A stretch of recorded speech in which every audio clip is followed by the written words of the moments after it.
চিপাঝাৰত smart আৰক্ষীৰ smart কাহিনী।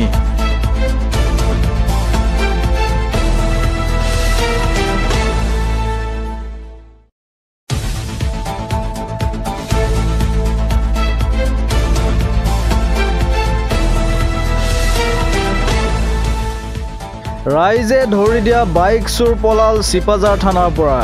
নিশা গৰুসুটিৰ চলাদলৰ ৰাইজে ধৰি আৰক্ষীক গতাই দিছিল 4খনকৈ বাইকসহ 2টা চোৰ। বিশেষ সূত্ৰৰ খবৰ মতে চিপাঝাৰৰ প্ৰাথমিক আৰু সামূহিক স্বাস্থ্য কেন্দ্ৰত নিশা স্বাস্থ্য পৰীক্ষা কৰোৱাৰ পিছত থানাত বহুৱাই ৰখা অৱস্থাৰ পৰা পলায়ন কৰে চোৰ দুটাই। পলাতক চোৰ দুটাৰ নাম নিৰ্মল ডেকা আৰু নয়ন ডেকা বুলি জানিব পৰা গৈছে। আৰক্ষীৰ জিম্মাৰ পৰা চোৰ পলায়নৰ ঘটনাত এতিয়া ক্ষোভিত হৈ পৰিছে স্থানীয় ৰাইজ। বাইক চোৰৰ সৈতে আৰক্ষীৰ মিতিৰালিৰ অভিযোগ ৰাইজৰ। এতিয়া থানাখনৰ পৰা অভিযুক্ত পলায়ন কৰাটো নিত্য নৈমিত্তিক ঘটনাত পৰিণত হৈছে। স্মাৰ্ট আৰক্ষীৰ এনে কাণ্ডক গৰিহণা দিয়ে স্থানীয় ৰাইজে। News desk report, any Assam 24/7। মথাজাৰ গাঁও চলা গৰুসুটি পঞ্চায়ত অন্তৰ্গত চলা গাঁও শ্ৰী তিলেশ্বৰ নাথৰ ঘৰত আজি 4-5 মাহৰ পৰা ধৰি 4-5জন ল'ৰা অহা যোৱা কৰে আৰু তেওঁলোকৰ ঘৰত বাইক আজি 2খন আনে, কালি 2খন আনে, এনেকৈ সাল সলনি হয়।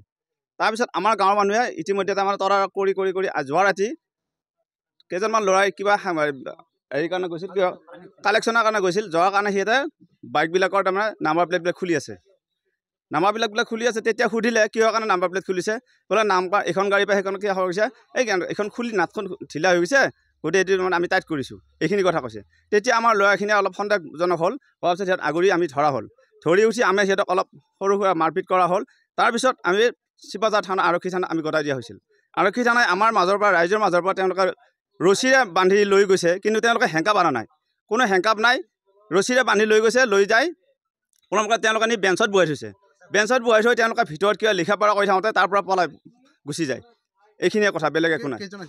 চোৰ আছিল 2জন, কিন্তু এওঁলোকৰ ঘৰৰ যিজন মুৰব্বী তিলেশ্বৰ নাথক আমাৰ ৰাইজে বা পুলিচে তেওঁলোকে উঠাই লোৱা হৈছে। এই 3জন ইয়াৰ পৰা লৈ গৈছে আৰু গাড়ী 4খন, স্কুটি 2খন আৰু গ্লেমাৰ 2খন, এই 4খন গাড়ী তেওঁলোকে নলবাৰী বুলি কৈছে। এবাৰ মোক কৈছিলে নলবাৰী বাজনী বুলি কৈছে, এবাৰ কমাৰকুছি বৰভাগ বুলি কৈছে, কিন্তু তেওঁলোকৰ কোনো সঠিক ৰিজাল্ট নাই। তেওঁলোকৰ নলবাৰীতে সত্য হয়, কিন্তু তেওঁলোকৰ ঘৰৰ ল'ৰাজন 2জন ল'ৰা আছিলে।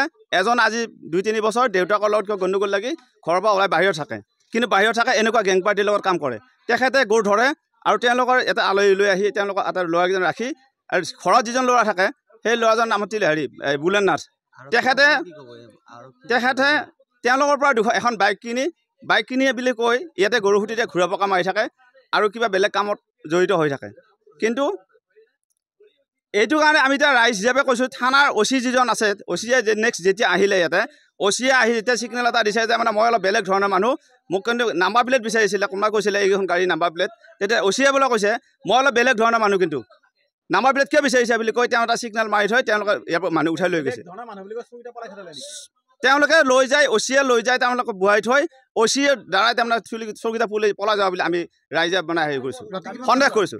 ৰাতি তেতিয়া আমি ইয়াৰ পৰা লৈ গৈছিলে 11:30 বজাত, 12টাত পলাইছে। তাৰ পৰা 3জন পুলিচক তেওঁলোকে এজন মহিলা আৰক্ষীক তেওঁলোকক ৰখিব দি বাকীজন ভিতৰ সোমাই কিবা লিখা পঢ়া কৰি থাকোঁতে মহিলা আৰক্ষীজনীৰ ওচৰৰ পৰা তেওঁলোক দুটা পলাই দিয়ে।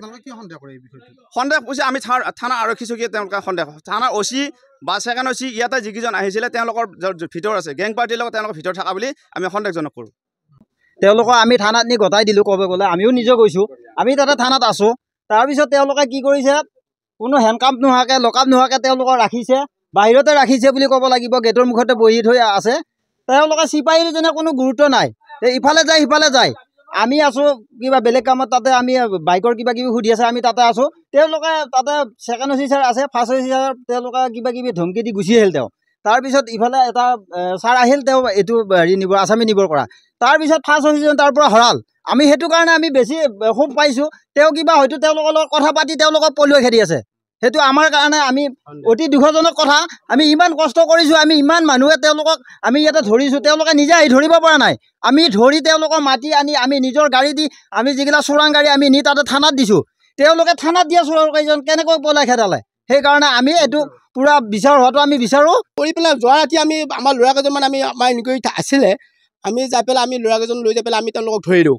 ধৰাৰ পিছত গাড়ীকেইখন কি কৰিছে অ'ত বাৰী কোণাত থৈ দিছে ত'ত থৈ দিছে আমি গোটেইখিনি ধৰি পেলাই ওলাই আনিলোঁ আনি পেলাই আমি তেওঁলোকক বান্ধিলোঁ বান্ধি আমি তেওঁলোকক সোধ পোছ কৰিও আছোঁ 2 চাপতো লগাই দিব লাগিবতো চোৰ তাৰপিছত 2 ঘণ্টামান পিছত চিপাঝাৰ আৰক্ষী থানা আহিছে আমি ফোন কৰিছোঁ আমি লগে লগে ফোন কৰিছোঁ 2 ঘণ্টামান পিছত তেওঁলোক আহিছে আহি তেওঁলোক অহাৰ পিছত তেওঁলোকে ধৰি বান্ধি তেওঁলোকক লৈ গ'ল দুৰ্ভাগ্যজনক কথা 3জন পুলিচ আহিছে ইমান ৰাইজৰ ইমান এটা সাংঘাতিক কথাৰ কাৰণে আহি তেওঁলোকে লৈ গ'ল আৰু 2জন চোৰ ধৰিছে হেণ্ডকাপ নোহোৱাকৈ থানাত ৰাখিছে আৰু থানাত চিপাঝাৰ থানাত এজন মাইকী পুলিচক এৰি দি পেলাই তেওঁলোক বাকীকেইজন ক'ত গ'ল আৰু এনেকুৱা ঘটনা চিপাঝাৰ থানা আৰু বহুত হৈছে আগতে